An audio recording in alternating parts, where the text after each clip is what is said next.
அன்பு உறவுகளுக்கு வணக்கம். கழுகுகளை தாக்க துடிக்கும் ஒரே பறவை இனம் காகம் என்று சொல்லுகிறார்கள். அந்த காகம் என்ன பண்ணுமா, கழுகுகள் நிலத்தில் இருக்கிற நேரத்துல அந்த கழுகுகளினுடைய தோல் மீது அமர்ந்து அந்த கழுகுகளை கொத்த ஆரம்பிக்குமா. அன்பு மிக்கவர்களே, கழுகுகள் காகங்களை திரும்ப தாக்குவதில்லையா, மாறாக தரையிலிருந்து கழுகுகள் கொஞ்சம் கொஞ்சமாக உயரே பறக்க ஆரம்பிக்கின்றன.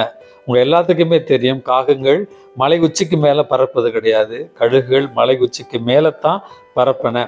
அப்படியாக கொஞ்சம் கொஞ்சமாக உயரத்துல செல்ல செல்ல காகங்கள் சுவாசிப்பதற்கு கடினப்பட்டு ஒரு கட்டத்துல மேலே இருந்து அவைகள் மூச்சு திணறி கீழே விழுந்து இறந்து விடுமா. அன்பு மிக்கவர்களே, நம்முடைய வாழ்க்கையில நம்ம முன்னேறி செல்லுகிற நேரத்துல பல்வேறு தடங்கல்களையும் பல்வேறு சோதனைகளையும் நமக்கு ஒரு சில பேர் கொடுத்து கொண்டே இருப்பார்கள்.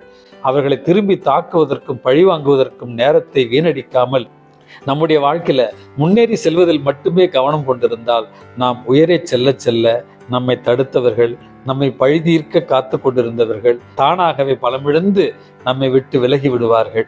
ஆகவே வாழ்க்கையில முன்னேறுவதை மட்டும் நேர்மறை எண்ணமாக கொண்டு வாழ பழகுவோம். இந்த நாள் உங்களுக்கு இனிய நாளாகட்டும். வணக்கம்.